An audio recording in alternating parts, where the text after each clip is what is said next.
My name is Amanda Cito. I am the Strategic Volunteer Engagement Director here at Trident United Way, and we're very excited to be hosting this webinar to announce our new skills-based volunteer program. And this wouldn't have been made possible without my co-host, Paige Nelson. Paige, thank you so much for joining me this morning. If you don't mind just introducing yourself and how you came to be connected with Trident United Way on this project. My name is Paige Nelson. I'm with Patteson's Academy. We are a partner organization with Trident United Way, but the engagement around this project really came as a result of participation in Charleston Metro Chamber of Commerce's Leadership Charleston program. So we had I had the wonderful opportunity to participate this past year in Leadership Charleston, and as a part of that program, we were asked to engage and identify a leadership project that our group could give back to the Charleston community. So we chose skills-based volunteering as an opportunity to, really build capacity within the area, and rather than engage in one specific program, participate on a project that would increase the capacity of the Charleston community's business and nonprofit communities to engage with one another and better partner together to serve our communities. So that's how we got involved, how I got involved with the United Way, specifically around skills-based volunteering.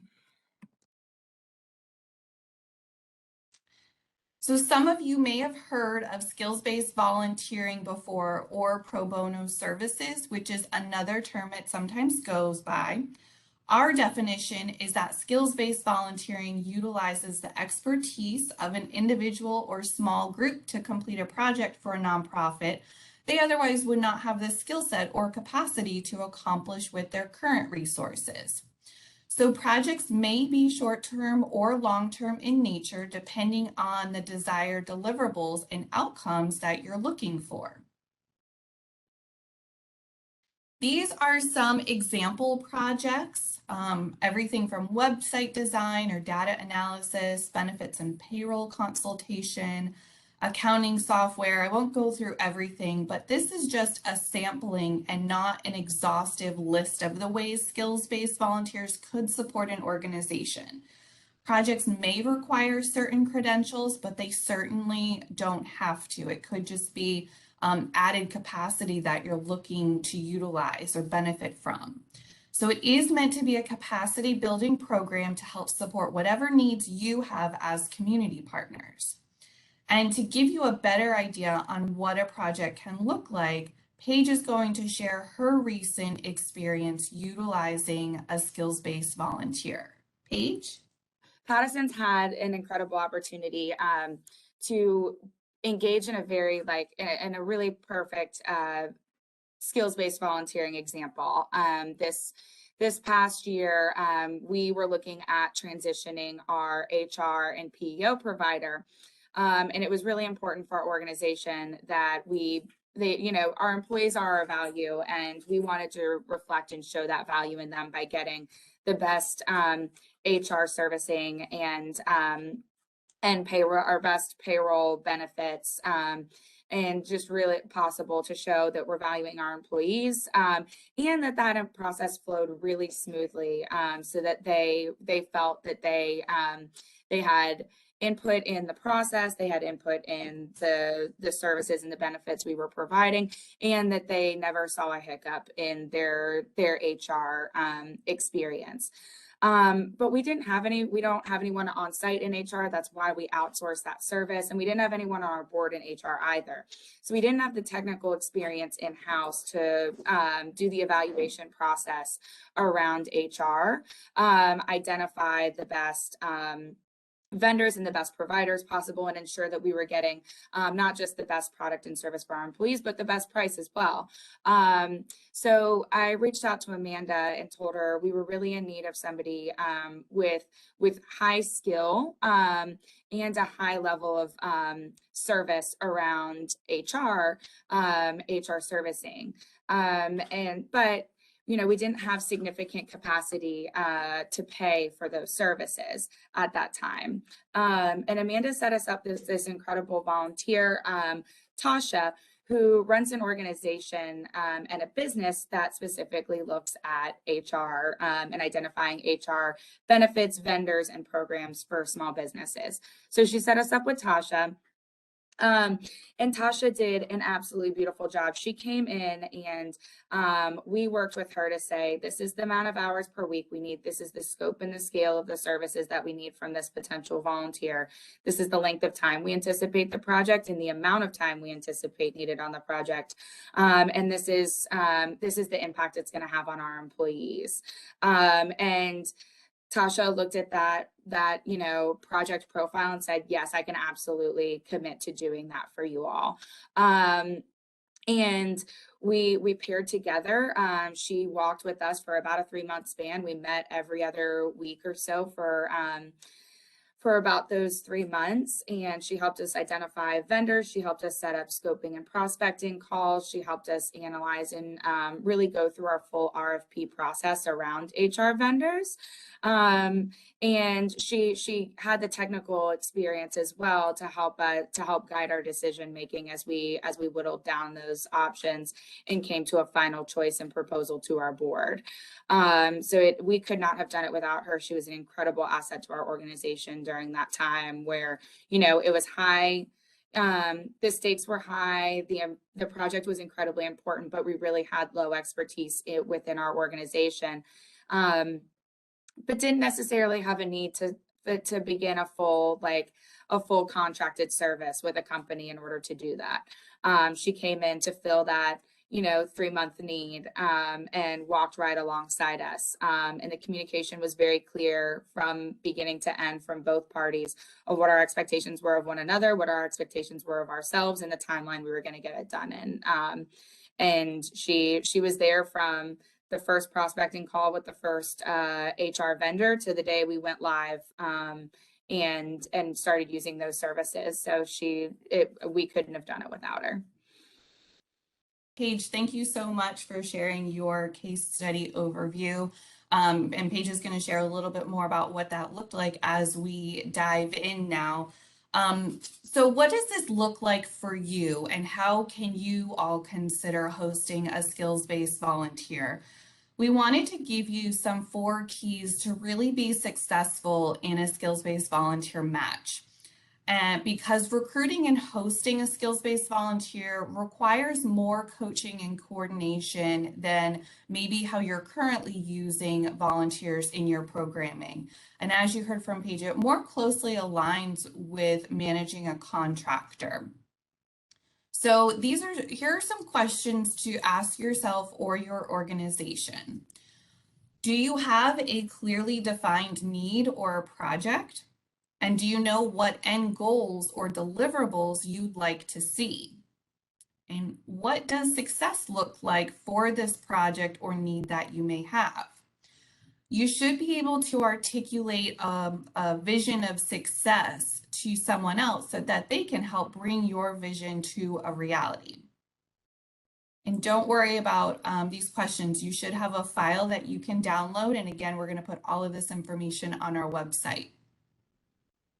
So how will you recruit volunteers? Well, this one's easy, and it's where Trident United Way will partner with you, and we'll get to more of that when we talk about the matching process. Is your leadership on board with utilizing volunteers in this capacity? Are they clear on the project or need and agree on what success looks like?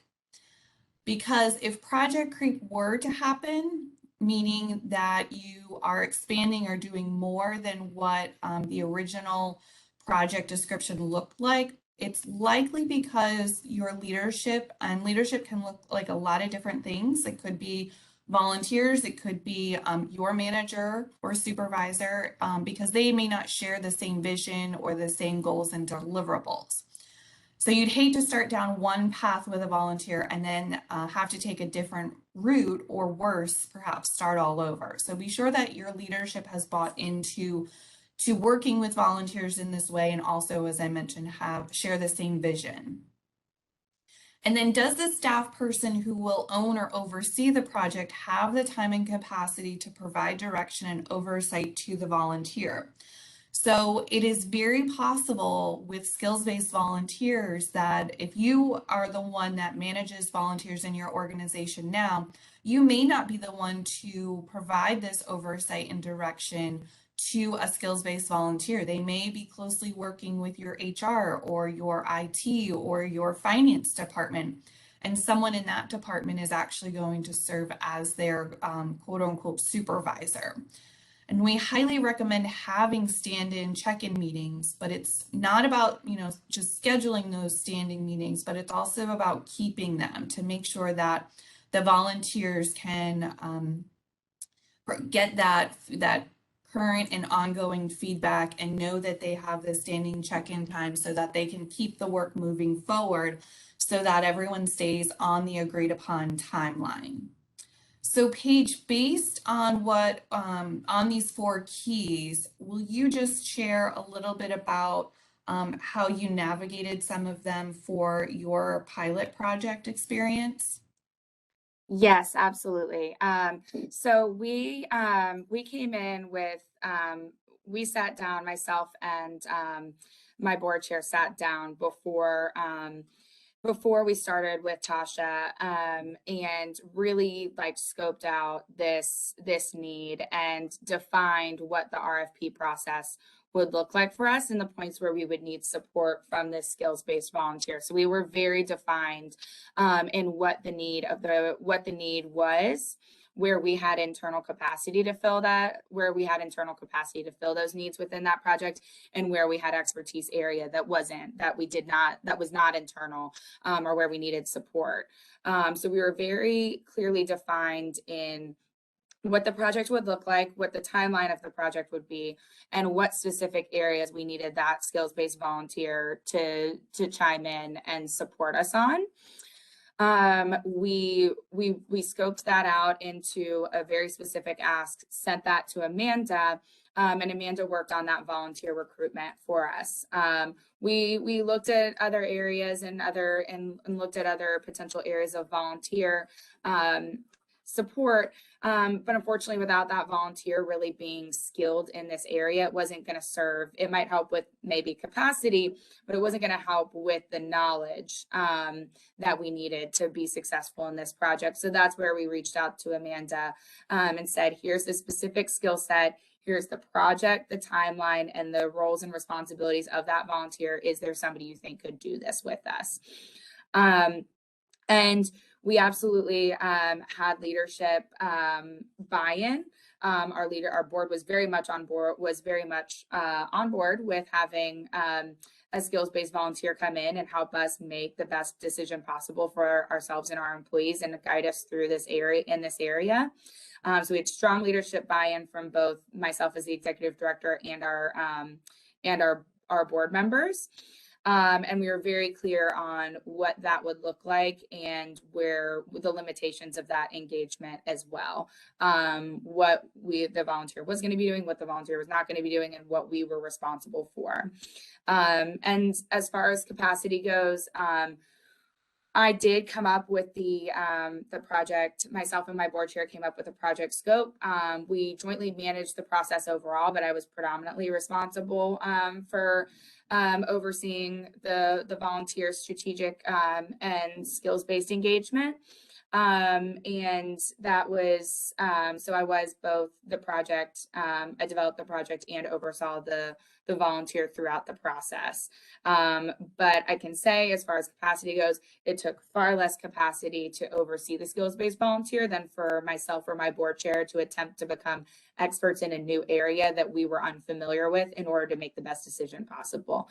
So I can say that it did take capacity, but it was ultimately a capacity builder for us to engage in this skills-based volunteer process. Thank you, Paige. That's really helpful to just hear what, this theory or these concepts put into a real life example. So as you can see, that answering these questions will determine your organization's feasibility for hosting a skills-based volunteer and having it be a successful experience for all parties. And once you've hosted one, I think it really helps to understand what you are preparing for or getting involved with for future needs that you may have.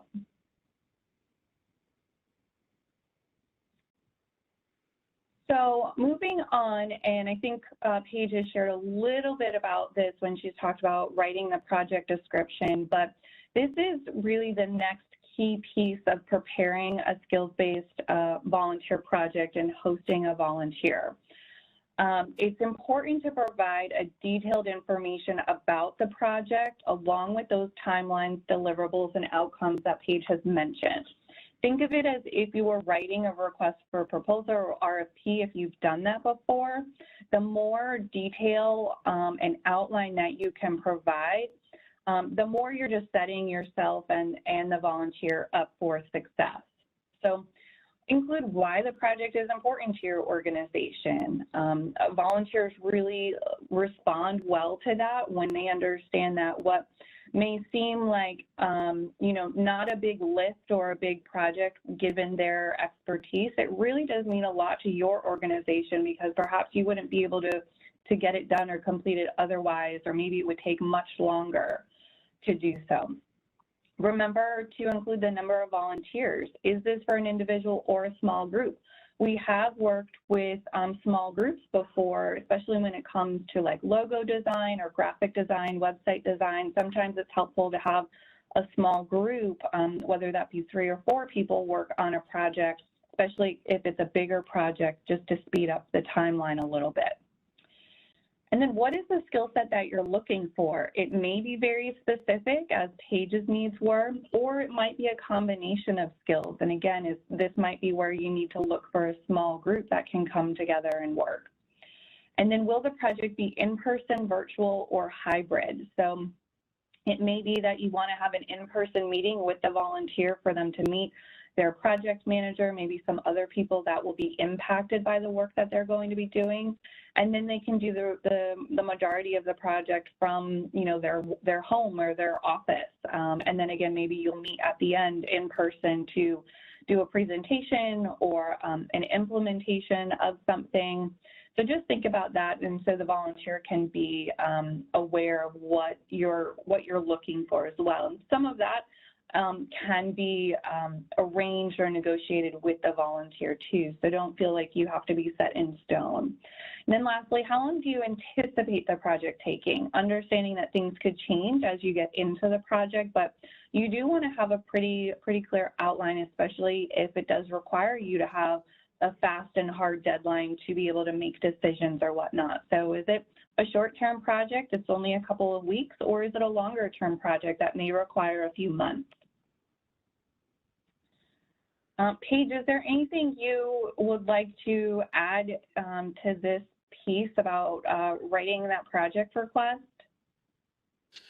I would say that, I think writing the project request was really beneficial for us as an organization to scope out what our expectations were for ourselves. But then it also became like a running accountability document throughout the engagement with the volunteer, where we came back to that original outline that we had said, the amount of time, the length of the project, the amount of time expected of the volunteer, and the skills needed on both of our parts. We continuously came back to that throughout the project, just to ensure that we were comfortable with the amount of time that we were asking of the volunteer, and the volunteer was in turn comfortable with the amount of time that they were giving us. Because these can be pretty intensive projects, at least ours. We had our initial idea of what it would involve, but we didn't realize quite how intensive that would be on her part to help us through with some of those project deliverables. But it was really helpful, and I would say it was helpful for us as an organization, and it relieved a lot of stress from us when we went back to her and said, I just want to make sure that, like, you know, this isn't too much time on you. She's like, no, this is what I agreed to. This is exactly what you had written out. This is what I was anticipating. And then internal accountability between the two parties of, we're going to have these check-ins. We're going to meet every other week. For us, in that case, it was every other week. We're gonna have these meetings. We're gonna check in with one another. Here's our expectations of one another, and really ensuring that we adhere to that very structured process that we had laid out to begin with. And I think that helped all of us feel that there was good accountability, good action around the engagement, and that while it was an intensive process, it was as time bound and intentional in the use of that volunteer's time as possible. Great. And then once you're ready to submit an actual project request, you have put all of this together. We encourage you to contact us at that volunteer@tw.org email address. For those of you that are familiar with submitting Days of Caring projects to us, we are using the same platform. However, again, though, it may be someone else in your organization that is doing this process, and so we may need to set them up with login credentials and instructions on how to navigate the website. But we are using the same platform as of now to record and track the project requests that come through. So we'll just have you contact us when you're ready to move forward with recruiting a volunteer. So just a real quick recap before moving on. We have explained the difference between a regular volunteer and what makes a skills-based volunteer unique. We've looked at assessing feasibility for hosting a skills-based volunteer through the 4 keys to success and those key questions. And then we talked just now about how to scope and write a skills-based volunteer project. So once you submit that, what happens next?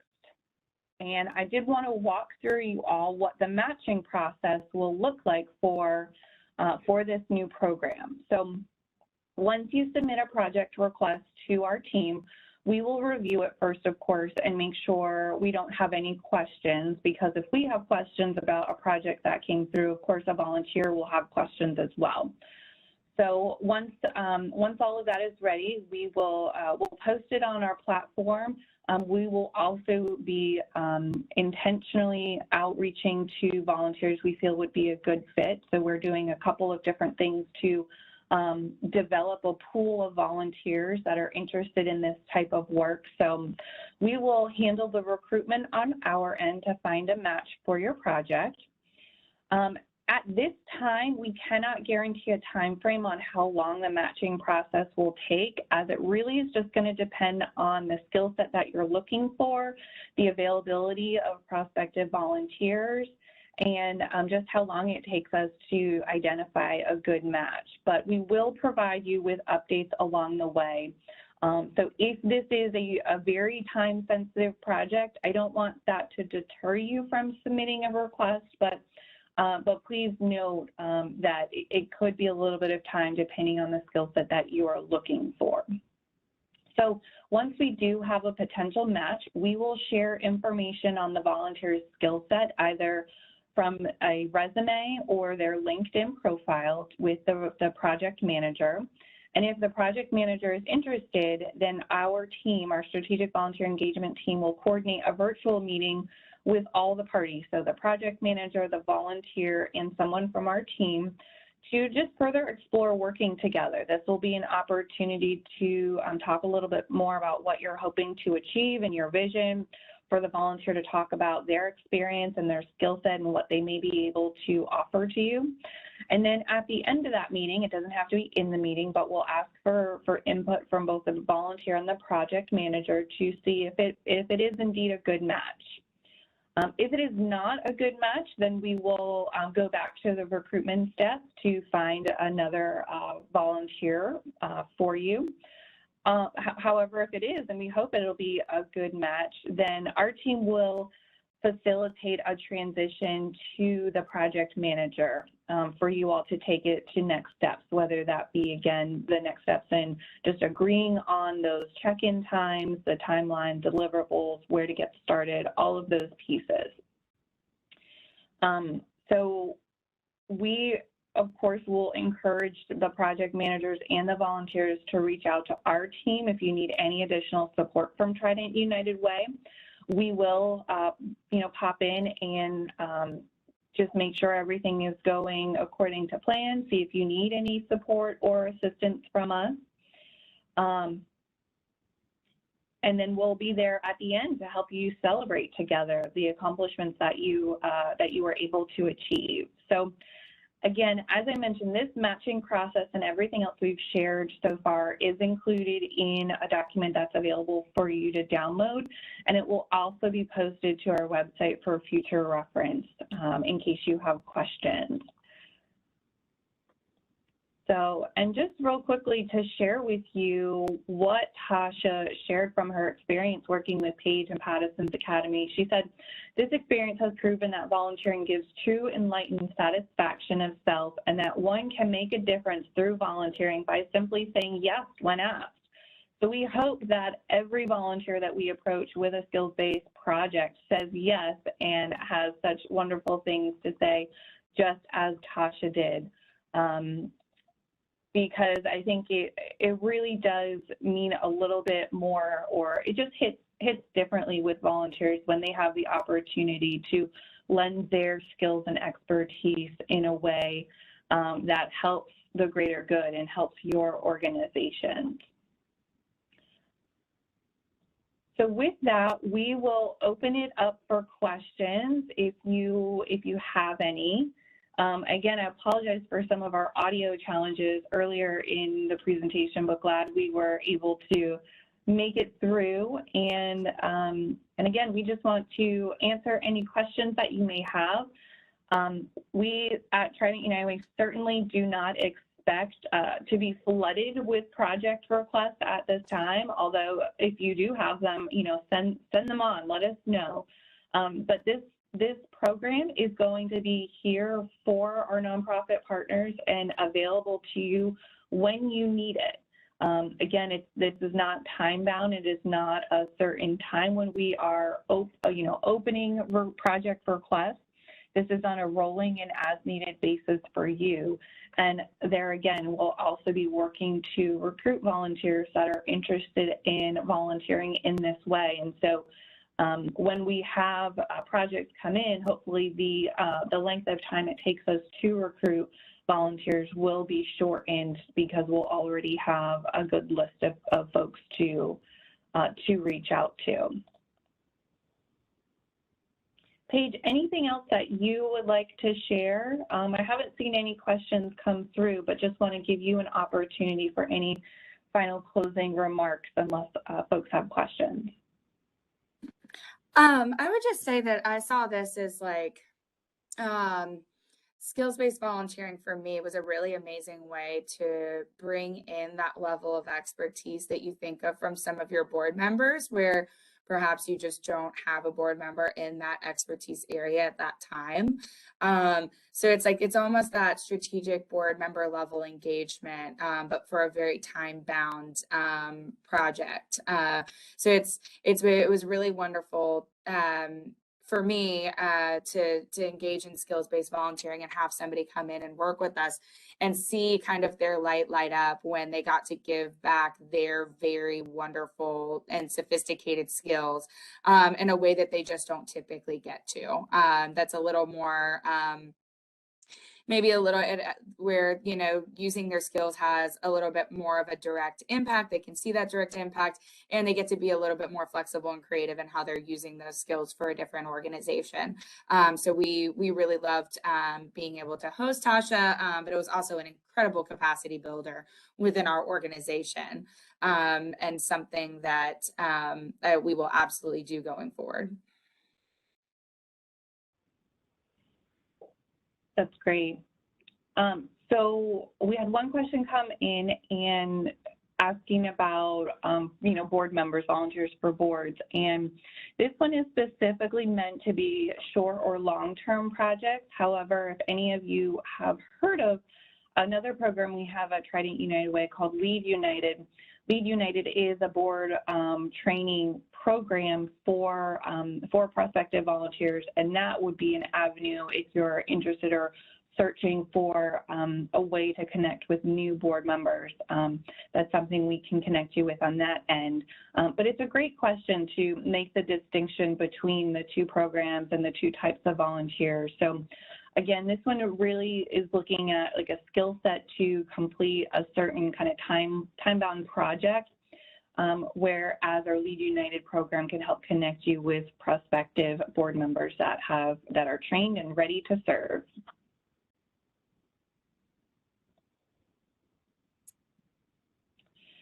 So again, we just want to thank you all for joining us this morning. Paige, thank you so much for sharing your experience working with Tasha and how that benefited Patterson's Academy.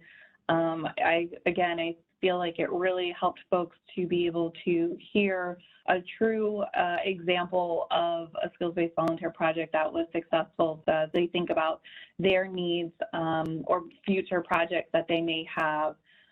So please feel free to reach out to our team at volunteer@tuw.org for any questions. I will share that, as I mentioned, that all this information is going on our webpage. You are the first to hear all of this information, and our webpage isn't even live yet. That's how new this program is, but we expect by Wednesday or Thursday of this week that webpage will be live, and so we'll share that information with you so you have it as a resource. And you are more than willing to share this information with others you feel need to know about it. And we'll always, again, be here as your resource, even if you just want to talk through a potential project. So with that, on a gloomy Monday morning after a holiday weekend, we will let you all get back to your days. And again, just thank you so much for joining us, and we look forward to hearing from you, hopefully in the short or long-term future. So have a great day, everyone. Thank you.